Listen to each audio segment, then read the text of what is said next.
Wonderful location से, इन भेड़ों के पास से आज मैं आपको परमेश्वर का वर्ड देने जा रहा हूँ।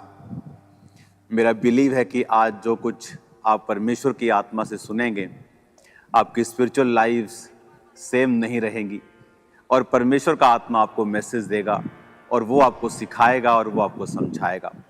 अपने हाथों को उठाओ और प्रार्थना करेंगे। पिता, आज तेरा आत्मा इनको छुए, इस वचन के द्वारा इनको बदले, तेरी ब्लेसिंग इन पर, उनके घराने पे हो खुदावन।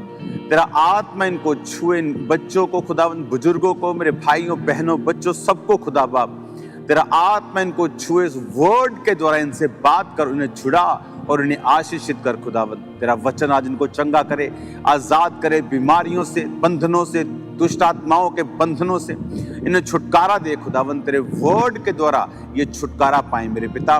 मैं तेरे लहू की घोषणा करता हूं इनकी जिंदगियों के ऊपर। तेरा लहू खुदा बाप इनके परिवारों के ऊपर, इनके जिंदगियों के ऊपर, इनके फाइनेंस के ऊपर खुदावन, इनके जीवन के हर एक पहलू के ऊपर तेरे लहू की घोषणा करता हूं खुदावन। तेरी ब्लेसिंग इन पे हो प्रभु यीशु मसीह के सामर्थी नाम में, आमीन आमीन हालेलुया। आज जैसे कि आप इन भेड़ों को देख रहे हैं, मैं एक भेड़ के फॉर्म पे हूँ, जहाँ जो भेड़ों का चरवाहा है उनके साथ एक लंबी एक मीटिंग में भेड़ों को वो कैसे संभालते हैं, भेड़ों की नेचर क्या है और वो सब चीज़ें जो बाइबल में परमेश्वर ने लिखी हैं, आज हम उन्हें पढ़ेंगे और आज मैं आपको प्रैक्टिकली कुछ बातों को सिखाऊंगा। वचन में लिखा है यूहन्ना 10 उसकी 1 आयत में, मैं तुमसे सच सच कहता हूँ, जो कोई द्वार से भेड़शाला में प्रवेश नहीं करता परंतु किसी दूसरी ओर से चढ़ जाता है, वह चोर और डाकू है। परंतु जो द्वार से भीतर प्रवेश करता है वह भेड़ों का चरवाहा है।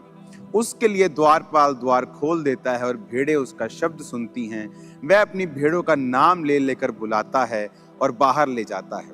जब वह अपनी सब भेड़ों को बाहर निकाल चुकता है तो उनके आगे आगे चलता है और भेड़ें उसके पीछे पीछे हो लेती हैं, क्योंकि वे उसका शब्द पहचानती हैं। वे पराये के पीछे वो नहीं जाएंगी परंतु उससे भागेंगी, क्योंकि वे परायों का शब्द नहीं पहचानती। आमीन। आज जब चरवाहा, आप इस वीडियो में देखेंगे कि जब भेड़ों की ऊन जब कतरी जाती है तो चरवाहे ने जब भेड़ को पकड़ा और चरवाहे ने गले में एक लॉकेट, जो उसकी निशानी है कि ये चरवाहा है, जब उसने उसको दिखाया तो वो भेड़ चरवाहे के हाथ में रिलैक्स हुई और वो उसका ऊन जो था वो कतरने लगा।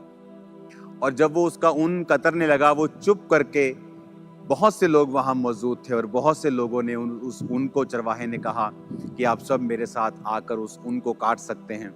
और हम सब ने उस भेड़ की ऊन को काटा। और तब तक जो भेड़ थी बड़ी शांत रीति के साथ बनी रही और चरवाहे के हाथ में अपनी, जब तक उसने उसको छोड़ा नहीं, जब तक वो ऊन काटी नहीं गई, तब तक वो वहां से गई नहीं। अगर हम भेड़ों की जिंदगियों को देखें तो बाइबल कहती है कि प्रभु यीशु मसीह ने हमको, आपको भेड़ों के समान रखा है। उसने अपने आप को भी निष्कलंक मेमना कहा है। उसने कहा है कि वो मेमना जो जगत के सारे पापों को उठा के लेके गया। क्यों परमेश्वर ने हमको भेड़ों के समान कंपेयर किया, या आपको ये कहा, मुझे ये कहा कि जो मेरी भेड़ें हैं वो मेरा शब्द पहचानती हैं। आज मैंने भेड़ की एक और खासियत को देखा जिसे मैं आपके साथ शेयर करूंगा। जो भेड़ है वो कभी भी सेल्फ सफिशिएंट नहीं है, वो आत्मनिर्भर नहीं हो सकती है। जिस भेड़ की आप वीडियो देख रहे हैं साइड पर, जब उसके ऊन को कतरा जा रहा था तो उसके ऊन को कतरने का कारण ये होता है कि जब मैं जहाँ जिस जगह पे हूँ, अब यहाँ पे गर्मी है, तो गर्मी के दौरान अगर भेड़ को ये लोग नहीं कतरते हैं, उसके ऊन को नहीं काटते हैं, तो वो ओवर हीट हो सकती है ओवरहीट होने के कारण उसकी सेहत खराब हो सकती है। और जब बारिश के सीजन में अगर बहुत ज़्यादा ऊन भेड़ पे हो तो वो पानी उसमें ठहरा रहता है, उसमें कीड़े अपने अंडे देते हैं, उसमें मच्छर बहुत ज़्यादा और कीड़े बहुत बड़ी मात्रा में चले जाते हैं और उसको हमेशा तंग करते हैं। और इसीलिए हर साल उनके ऊन को कतरा जाता है और फिर भेड़ें जो हैं वो हेल्थी रहती हैं। और परमेश्वर ने वचन में क्या लिखा है, उसने आपको और मुझको अपनी भेड़ों के समान कहा है। और उसने कहा है कि अंत के दिनों में जब तुम्हारा न्याय होगा, मैं भेड़ों से कहूंगा, अपने दाहिने हाथ के लोगों से कहूंगा कि जाओ और उस स्थान पर जो पिता ने तुम्हारे लिए तैयार किया है।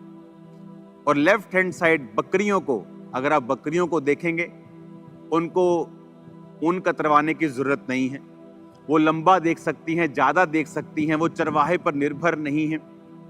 तो परमेश्वर ने उन विश्वासियों की तुलना उन बकरियों से की है जो ये कहते हैं कि हमें किसी चर्च की या किसी चरवाहे की जरूरत नहीं। उन्हें लगता है कि वो डायरेक्ट परमेश्वर को मान सकते हैं। आप परमेश्वर को डायरेक्ट ही मानते हैं, मैं भी परमेश्वर को डायरेक्ट ही मानता हूं। मैं अपने पास्टर के थ्रू परमेश्वर को नहीं मानता हूं, मैं डायरेक्ट ही परमेश्वर को मानता हूं। लेकिन वचन में लिखा है कि उसने चरवाहों को आज भी ठहराया है। इसलिए पौलुस ने कहा, कलीसिया में उसने 5 तरह के व्यक्ति दिए हैं। उसने प्रेरित दिए हैं, उसने भविष्यद्वक्ता दिए हैं, पास्टर्स दिए हैं, इवेंजलिस्ट दिए हैं, टीचर्स दिए हैं, जो कलीसिया जिनसे उन्नति करेगी और कलीसिया जिससे बरकत पाएगी और मसीह की जो देह है वो परफेक्ट होगी। इसका मतलब ये सारी मैनेजमेंट भी परमेश्वर के द्वारा ठहराई गई थी। इसीलिए बाइबल कहती, जब मूसा ने गलती की और उसके बहन मरियम ने और भाई हारून ने उसको बुरा भला बोला, तो परमेश्वर ने उनको श्रापित किया और उसको कोढ़ हुआ। और उसके भाई को, क्योंकि वो याजक की कुर्सी पे था, उतनी सजा नहीं मिली जितनी मरियम को मिली। उसका रीजन ये था कि परमेश्वर ने कहा, चाहे उसने मिस्टेक की, लेकिन तुम मेरी मैनेजमेंट के खिलाफ, जो मैंने मैनेज करने के लिए धरती को, परमेश्वर के लोगों को किया है, तुम उसके खिलाफ नहीं चल सकते हो। कहने का मतलब यह है कि परमेश्वर ने एक मैनेजमेंट ठहराई, एक सिस्टम बनाया जिसके द्वारा आज हम ब्लेस्ड होते हैं। पौलुस को उसने ठहराया कि वो एक दर्शन के जरिए काम करेगा। पौलुस को परमेश्वर ने एक ग्रेस का दर्शन दिया, चाहे वो गमलियल और बड़े बड़े विद्वानों के पांव में वो पड़ा था, वो इब्रानी था, वो बिन्यामीन के गोत्र का था, वो पढ़ा लिखा था, बड़ा रसूखदार आदमी था, एक बड़ी संस्था का मेंबर था जो उस जमाने की एक बहुत बड़ी धार्मिक और बहुत बड़ी रेप्यूटेबल संस्था थी। तो परमेश्वर उससे प्रचार करवाता क्रिश्चियंस में, यहूदियों में, जिस संस्था, जिस कम्युनिटी का वो मेंबर था, वहां उसकी सुनी जाती है। अगर आज आपके मोहल्ले के, आपके नगर का एमएलए अपने फेथ को अनाउंस करते कि मैं क्रिश्चियन हूं, तो ज्यादा आपको लगेगा हाँ वो ज्यादा प्रभाव डाल सकता है कि इतना बड़ा व्यक्ति सीएम या एमएलए या एमपी ये क्रिश्चियन बन गया। तो लेकिन परमेश्वर ने पौलुस से वो काम नहीं करवाया। परमेश्वर ने पौलुस को कहा कि तू अन्य जातियों में जाएगा जो उसको जानती तक नहीं थी, ताकि परमेश्वर ये साबित कर सके कि सब कुछ ग्रेस के द्वारा ही है। आमीन। तो हम जानते हैं कि सब कुछ ग्रेस के द्वारा है, लेकिन परमेश्वर ने फिर भी चरवाहों को ठहराया है और पौलुस को एक दर्शन दिया। और वचन कहता है, जो जो विश्वासी, जो जो कलीसिया पौलुस के उस दर्शन में उसके संग रहा, परमेश्वर ने उनको आशीषित किया। और फिर पौलुस ने भी कहा इस कलीसिया को कि ये तेरी सारी जरूरतें परमेश्वर स्वर्गीय भंडारों से पूरा करेगा, महिमा सहित मसीह यीशु में पूरा करेगा। परमेश्वर ने उनको आशीषित किया। क्यों? क्योंकि पौलुस जो था वो परमेश्वर के दर्शन में था। तो आज परमेश्वर ने, आप इमेजिन करो, परमेश्वर ने आपको भेड़ कहा, बकरी नहीं कहा। वचन कहता है कि तुम परमेश्वर के घरों में लगाए जाओगे, उसके आंगनों में फलोगे और फूलोगे। क्या है परमेश्वर के आंगन? वो उसके चर्च, वो उसके भवन, वो उसके स्थान, वो उसकी कलीसियाएं जो परमेश्वर ने बनाई और ठहराई हैं। आज आपको अपने पाप माफ करवाने के लिए पास्टर्स के पास जाने की जरूरत नहीं, याजकों के पास जाने की जरूरत नहीं। आपके पाप आप खुदा से प्रार्थना करें, वो माफ करता है। लेकिन उसने उन लोगों को ठहराया है ताकि आप लोग उन्नति पाएं और आप लोग ब्लेस्ड हों। इमेजिन करो, जो लोग परमेश्वर के भवन से दूर होते हैं, उसी तरह फिर उनकी जो स्किन है, उनके जो बाल हैं, वो ओवरग्रोन होते हैं, भार उनकी लाइफ पर होता है, बहुत सारी शैतानी चीजें उनको तंग कर रही होती हैं, जिस तरह भेड़ को तंग करती हैं। ओवर द टाइम वो उसके जान को नुकसान कर देती हैं। और यहाँ हमने आज देखा कि किस तरह से एक अच्छा चरवाहा जानता है कि भेड़ को अब उसको फ्री करने का समय है, अब उसको खिलाने का समय है, पिलाने का समय है। परमेश्वर भी हमारा अच्छा चरवाहा है। और आपने एक और चीज नोटिस की वीडियो में कि जब भेड़ अपनी ऊन को कतरवा रही थी तो वो बहुत शांति के साथ, बहुत ही सरेंडर मोड में वहां पे बैठी थी। वो बिल्कुल भी अपोज नहीं कर रही थी, वो बिल्कुल आराम से अपने चरवाहे के हाथ में थी।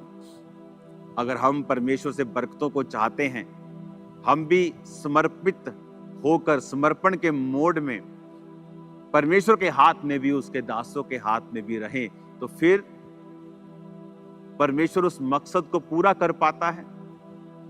वो हमें शेप में लेके आता है और हमारी जिंदगी में वो काम होते हैं जो परमेश्वर चाहता है। हालेलुया। और अभी इस परमेश्वर की बनाई हुई दुनिया में, जहां ये बहुत सारा ऐसा स्थान है जो अभी तक अनटच्ड है, यहाँ बहुत से लोग नहीं हैं, यहाँ भीड़ नहीं है।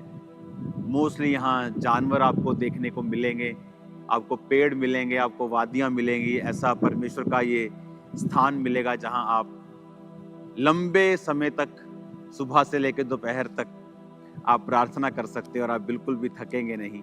इस तरह का ये परमेश्वर ने मुझे स्थान दिया। आज मेरा मैसेज आपको यही है कि परमेश्वर के हाथों में भेड़ बने, ओवर स्मार्ट मत बने, बकरियां ना बने जिसको चरवाहे की जरूरत नहीं है, भेड़ बने जिसको चरवाहे की जरूरत है, क्योंकि वो ना तो बहुत लंबा देख सकती हैं और वो बिना चरवाहे के चल नहीं सकती। उनको चरवाहे की जरूरत हर कुछ कुछ दिनों और हफ्तों के बाद उसको पड़ती है। और परमेश्वर भी यही चाहता है। वो चाहता है याजक, सेवक लोग उसी तरह परमेश्वर के सामने समर्पित रहें, और वो ये चाहता है कि उसी तरह विश्वासी चर्चिस में अपने आप को समर्पित करें, अगर वो अपने जीवन में आशीष वाले दिन देखना चाहते हैं। तो आज जब पूरी दुनिया में मैं घूम रहा हूं, बहुत सारे विश्वासी आशीषित नहीं हैं, क्योंकि वो अपनी चर्चिस के साथ समर्पण में नहीं जीते हैं। उनके लिए चर्चिस सिर्फ एक संडे जाने वाला एक काम है, कि जहां वो एक संडे जाके 1 घंटे का सरमन सुनते हैं और एहसान करके कि परमेश्वर पे एहसान होकर वापिस चले जाते हैं। उनका उस चर्च के साथ कोई इमोशनल कनेक्शन नहीं है, वो सेवा के लिए समर्पित नहीं है, वो बीजों के लिए समर्पित नहीं, प्रार्थना के लिए समर्पित नहीं। और परमेश्वर ऐसा नहीं चाहता है। अगर आप चाहते हैं कि परमेश्वर आपको ब्लेस करे, आपका जीवन परमेश्वर के वचन और परमेश्वर के भवन और उसकी सेवकाई के आसपास ही जुड़ा होना चाहिए। आमीन। परमेश्वर ने कहा, मेरी भेड़ें मेरी आवाज को पहचानती हैं। उसकी भेड़, जब ये चरवाहा आज आवाज लगा रहा था भेड़ों को, तो भेड़ें दूर से ही आती थी। कुछ डॉग्स उसने रखे हुए थे, वो भी उसकी कमांड को समझते थे, और सब काम अच्छी तरह से हो रहा है। आज हमें परमेश्वर के वचन को समझने की जरूरत है कि परमेश्वर हमारी लाइफ से क्या चाहता है। अगर हम पूरी तरह से समर्पित जीवन जीते हैं, हम शैतान के अटैक से बचे रहते हैं। अगर भेड़ समर्पण में ना हो, भाग जाए, भाग सकती है। ये जिस जगह हम खड़े हैं, आई थिंक यहाँ पे जो मोस्टली जो लैंड्स हैं जहाँ शीप्स चरती हैं और रहती हैं, ये 6-6 हजार एकड़, 7-7 हजार एकड़, हजारों की संख्या में अगर आप देखेंगे, दूर दूर तक आपको शीप्स दिखाई देंगी। सिर्फ यही नहीं, हर जगह के ऊपर आपको शीप्स दिखाई देंगी। अब यहाँ पे शीप अगर कोई भाग जाए, कि 5000 एकड़ में भाग जाए, आप उसको पकड़ नहीं सकते। लेकिन नुकसान किसका है?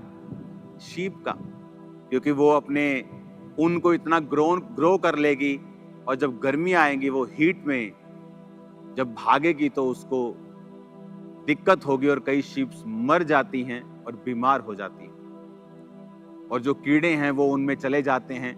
बारिश के दिनों में पानी उनके अंदर ठहरने लग जाता है, क्योंकि वो सिर्फ सर्दियों के लिए उनके काम में आती है और गर्मियों में उन्हें कटवाना होता है।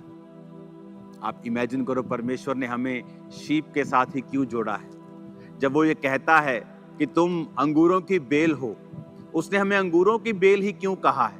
क्योंकि अंगूरों की बेल अगर सड़ जाए, टूट जाए और फल ना लाए, तो उससे कोई बैट, बल्ला, थापी, बेलना कुछ नहीं बनता है। वो सिर्फ जलाने के ही काम आती है।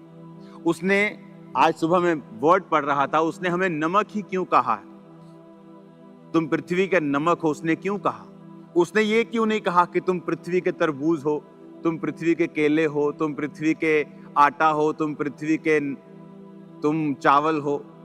क्योंकि हर एक चीज जब खराब होती है तो वो खाद के काम आ सकती है।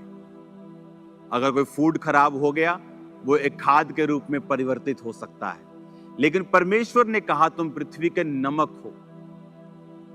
नमक के बिना आप हजारों रुपया लगा दें, उसमें सब्जी में पनीर डाल दें, उसमें आप अच्छी अच्छी चीजें डाल दें, सब्जियां डाल दें, अच्छे अच्छे मसाले दुनिया भर के डाल दें, लेकिन अगर आपने नमक नहीं डाला, उस चीज का टेस्ट आपको नहीं आता।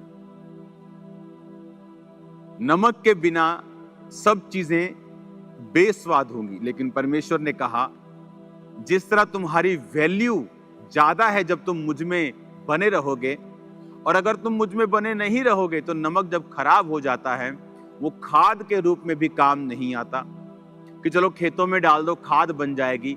परमेश्वर ने कहा वो सिर्फ मनुष्यों के पैरों के नीचे रौंदा जाता है। आप जानते, परमेश्वर ने वचन में लिखा कि क्या वो व्यक्ति जिन पर शीलो का गुम्मट गिरा, क्या वो यरूशलेम में रहने वाले दूसरे लोगों से अधिक अपराधी थे? परमेश्वर ने कहा नहीं, वो अधिक अपराधी नहीं थे। यदि तुम भी मन ना फिराओगे तो इसी रीति से नाश होगे। आज परमेश्वर का वचन हमें सिखाता है कि हमें जो वर्ड कहता है कि भेड़ के समान समर्पण करते हुए अपने जीवन को परमेश्वर को देना, क्योंकि हम जानते हैं कि परमेश्वर के बिना हम कुछ नहीं कर सकते। हम भाग सकते हैं क्योंकि हमें अपना बिजनेस चलाना है, हम भाग सकते हैं क्योंकि हमें चर्च के काम करने हैं, लेकिन अगर हमने प्रार्थना नहीं की, अगर हम वचन में नहीं है, अगर हम फेथफुल नहीं है परमेश्वर के संग, तो एंड में वो सब कुछ व्यर्थ है और जीरो है।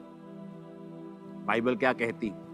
उसने कहा अगर तुम भी मन नहीं फिराओगे तो उसी रीति से नाश होगी। ये नहीं कि तुमने ज्यादा पाप किए इसलिए, कि कम पाप किए इसलिए। उसने कहा अगर तुम मन नहीं फिराओगे, अगर तुम्हें पता है कि वर्ड क्या कहता है कि हमें समर्पित रहना है, किसकी तरह? भेड़ की तरह, बकरी की तरह नहीं, भेड़ की तरह, कि हमें परमेश्वर की जरूरत है, हमें उसके वर्ड को सुनना है, हमें चर्च को फॉलो करना है, हमें अपने परमेश्वर जो दास ठहराए हैं उन्हें फॉलो करना है, हमें परमेश्वर की आज्ञाओं को मानना है, परमेश्वर के भवन के साथ वफादार रहना है, परमेश्वर के साथ वफादार रहना है, प्रभु के संग चलना है, रोज प्रार्थना करना है, पवित्रताई में रहना है, परमेश्वर के योग्य जीवन जीना है। ये परमेश्वर चाहता है हमारी लाइफ से। हालेलुया। आज इस जितने दुनिया में मैंने स्थान घूमे हैं, ये उनमें से टॉप 3 में मैं इसे रखता हूं कि मोस्ट ब्यूटीफुल प्लेसेस कहाँ हूं मैं। आपको मैं अगली बार अगले हफ्ते जरूर बताऊंगा मैं कहाँ हूँ, आकर बताऊंगा आपको, क्योंकि ये अगले संडे बड़ी मीटिंग होगी और उसके बाद पार्टनर मीटिंग आ रही है, आपको मालूम होना चाहिए। फिर बड़ी मीटिंग आ रही है, तो बहुत सा डिलीवरेंस वर्क वहां पे परमेश्वर का आत्मा करेगा और आप लोगों की लाइफ सेम ना होगी, जिंदगियां सेम नहीं होंगी। आज से अपना जीवन परमेश्वर को समर्पित करें और ये समझें कि अगर आप क्रिश्चियन हैं तो परमेश्वर ने आपको स्पेशल ब्लेसिंग्स दी, पर यह भी समझे कि अगर क्रिश्चियन बिगड़ जाए तो फिर वो जलाने के, पांव के नीचे आने के ही काम आ सकता है और किसी चीज के नहीं। क्योंकि परमेश्वर ने कहा जो नहीं जानकर पाप करेगा वो थोड़ी मार खाएगा, जो जानबूझकर पाप करेगा वो ज्यादा मार खाएगा।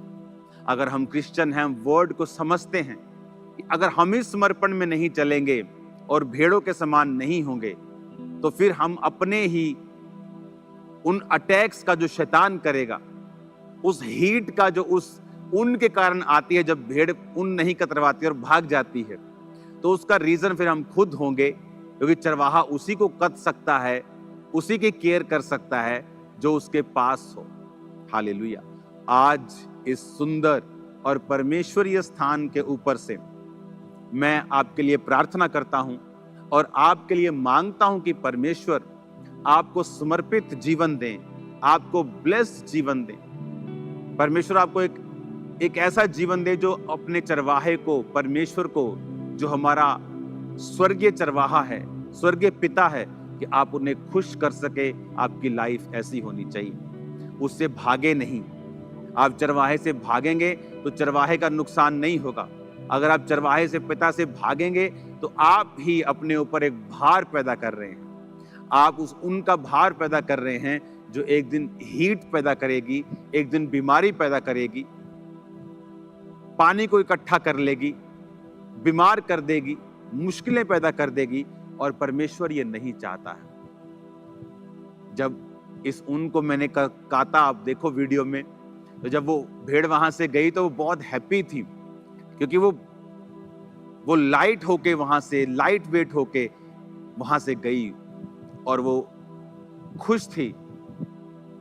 जब हम परमेश्वर के प्रेजेंस में रहेंगे, उसके वर्ड को हम फॉलो करेंगे और जो परमेश्वर कहता है हम वो करेंगे, लाइफ कभी भी सेम नहीं होगी।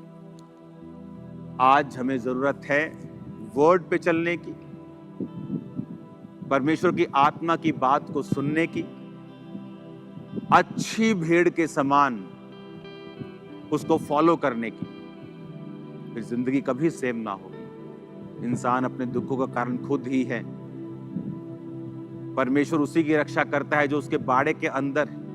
अगर आप प्रभु से भागेंगे तो कुछ दिन आपको अच्छा लग सकता है, कुछ दिन फ्री महसूस हो सकता है कि ओ वाओ, मैं कितना फ्री हो गया हूं, कोई चरवाहा नहीं, कोई सीटी नहीं, कोई डॉगी नहीं मुझे तंग कर रहा, कोई मुझे लेने नहीं आ रहा, मैं फ्री हूं। लेकिन धीरे धीरे वो बोझ बनने लगता है। मैंने बहुत से लोगों को देखा, जब चर्च से या कहीं परमेश्वर की प्रेजेंस से भागते हैं तो कुछ दिन बहुत उनको एंजॉय लगता है, बहुत अच्छा लगता है, उनको फ्री हो गए, कोई टेंशन नहीं। लेकिन धीरे धीरे रियलिटी हिट करती है और तब वो पहले से अधिक दुखी और बीमार होकर फिर परमेश्वर के पास आते हैं। तो परमेश्वर ने कहा कि तुम क्यों अधिक मार खाना चाहते हो, आओ परमेश्वर के सामने समर्पित जीवन को जिए, ताकि परमेश्वर अपनी भेड़ों के समान हमें देखे। फिर वो आपको चरवाहा, ऐसा चरवाही करवाएगा, फिर आप बोलेंगे यहोवा मेरा चरवाहा है, मुझे घटी ना होगी। वो आपको हरी हरी चरगाहों पर लेके जाएगा, पानी भी देगा, जरूरतों को पूरा भी करेगा, आपको रक्षा भी देगा, सुरक्षा भी देगा, भेड़ियों से भी बचाएगा, वो आपको शैतान से भी बचाएगा और आपकी जिंदगी की जरूरतों को पूरा भी करेगा। अपने हाथों को उठाओ मेरे संग, हम एक प्रार्थना करेंगे। पिता, तेरा आत्मा इनको छुए खुदा बाप। जितनी अंधकार की शक्तियां इनकी जिंदगी में तेरे वचन के खिलाफ चलने से इन्हें खुदावन प्रेरित करती हैं और तेरे वचन पे चलने से रोकती हैं और समर्पित होने से रोकती हैं, इनकी जिंदगियों से यीशु मसीह नासरी के नाम से जाती रहे। आज जितने बीमार देख रहे खुदावन, तेरा आत्मा इन्हें छुए और सब प्रकार की बीमारी इनकी जिंदगी को छोड़ के जाए। सब प्रकार के रोगी, सब प्रकार के रोगी, सब प्रकार के रोगी जो हीलिंग हॉल में है, ऑनलाइन है, ब्रांचेस में है, चर्च में है, in the name of Jesus चंगे हो जाओ और आजाद हो जाओ और सब प्रकार की बीमारियां तुम्हें छोड़ के जाती रहे। मैं तुम्हें यीशु मसीह नासरी के नाम से आशीषित करता हूं। तुम्हारी जिंदगियों में परमेश्वर का आत्मा कार्य करे। राइट नाउ कमांड करता हूं, हर एक डेविल का आत्मा, गंदगी का, डिप्रेशन का, डिस्ट्रैक्शन का, पाप का, व्यभिचार का, चोरी का, तुम्हारी जिंदगी को छोड़ के जाए right now in the name of Jesus. प्रभु यीशु के सामर्थी नाम में वो सारी अंधकार की शक्तियां, वो तमाम दुष्ट आत्माएं तुम्हारी जिंदगी में कार्य करती हैं, तुम्हारी जिंदगी को छोड़ के जाती रहे। मैं आज तुम्हारे लिए भविष्यवाणी कर रहा हूं, मेरे पिता का आत्मा तुम्हें गाइड करेगा, और वो इतना अच्छी तरह से तुम्हें गाइड करेगा कि तुम्हारी जिंदगी आसान होगी। इन जीसस नेम मैं तुम्हारी जिंदगी को ब्लेस्ड घोषित करता हूं। तमाम अंधकार की शक्तियां, उनकी योजनाएं और अटैक नाश करता हूं यीशु के नाम। अपनी हाथों को उठा के खुदा की आग को मांगो और बोलो, मेरे बिजनेस पे, जॉब पे, मेरी लाइफ पे खुदाबंद की आग उतरे, आग उतरे। Holi ghost, Holi ghost, Holi ghost, Holi ghost, Holi ghost, Holi ghost, Holi ghost, Holi ghost. इन जीसस नेम वो आग तुम्हारी जिंदगी पे उतरे राइट नाउ। वर्शिप टीम आप वर्शिप करेंगे और लोग कमांड करेंगे। अपनी बॉडी पे हाथ रख के आप बोलेंगे सब बीमारियों का नाम लेके कि वो आपकी लाइफ को छोड़ के जाती रहे, और कमांड करेंगे अपनी बॉडी को, वो मेरी बॉडी से हर एक दुष्ट आत्मा बीमारी कोई कब्जा ना कर सके और निकल जाए। कमांड करो इन the name of Jesus Christ. और मैं आपकी लाइफ में बरकत को आता हुआ देख रहा हूँ। मैं एक सिस्टर को देख रहा हूँ, माथे के अंदर एक डीप पेन उसके होती है और वो हील हो रही है राइट नाउ। जहां लोग बिंदी लगाते हैं सेम जगह के ऊपर, मैं आपकी लाइफ को हील होता हुआ देख रहा हूँ। इन्फेक्शंस को देख रहा हूँ, आईब्रोज के पास, फेस के ऊपर, कानों के पीछे, कानों के आगे आप हील हो रहे हैं right now in the name of Jesus. Pains को खत्म होते हुए देख रहा हूँ, रसौलियों को खत्म होते हुए देख रहा हूँ, पत्थरे को गायब होते हुए देख रहा हूँ। Mighty name of Jesus will heal. चंगे हो जाओ यीशु के नाम में, यीशु के नाम में चंगे हो जाओ, आजाद हो जाओ। मैं तुम्हें ब्लेस्ड घोषित करता हूँ, आशीषित घोषित करता हूँ। परमेश्वर का आत्मा तुम्हारी जिंदगी में बड़े कार्य करे, वो तुम्हें ऊंचाइयों पर लेके जाए, तुम्हारे फाइनेंशियल रास्ते साफ हों इन द नेम ऑफ जीसस। तुम्हारे घरों में जो बचा नहीं, जो सेफ नहीं, यीशु के नाम में वो बचाया जाए, यीशु के नाम में वो सेफ हो, बपतिस्मा ले, उद्धार पाए यीशु के सामर्थ्य नाम। अपने हाथों को उठाओ, thank you Jesus. Right now अपने हाथों को उठा के अगले 5 मिनट आप कमांड करेंगे और कहेंगे, शैतान का सारा काम मेरी जिंदगी से, फाइनेंस से, बच्चों से, लाइफ से, बॉडी, ब्लड से, हड्डियों से नाश हो, नाश हो इन द नेम ऑफ जीसस।